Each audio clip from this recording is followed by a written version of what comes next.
Jeg har brugt mest tid på. Det er du har brugt mest tid på. Hvem er så mest street? Pia K eller Søren Ryge? Pia K er fucking klam. Jeg har intet til overs for hende. Jeg hørte faktisk, sjovt nok, jeg var sad på fjernsynet, jeg var på DR2 i dag. Ja. Så sådan noget fra radioen, fordi det var sådan noget, Palæstina skulle anerkendes som stat, og om Palæstina skulle optages i FN, ikke? Og så kom Morten Messerschmidt på, hvor han sagde sådan noget, kender ikke noget til Palæstina? Ja. De der bebyggelser på Vestbredden. Han retfærdiggjorde det. Han retfærdiggjorde det at ødelægge Palæstina. Og han er for... Hvis min musikkarriere kommer dertil, at jeg skal stå og give hånd til de der mennesker, ikke? Jeg spytter. Jeg svæver på mit liv.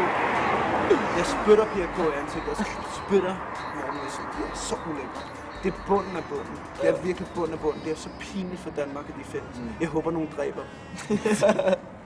Det har du mit ord på. Jeg håber, nogen dræber Pia K og Morten Messerschmidt.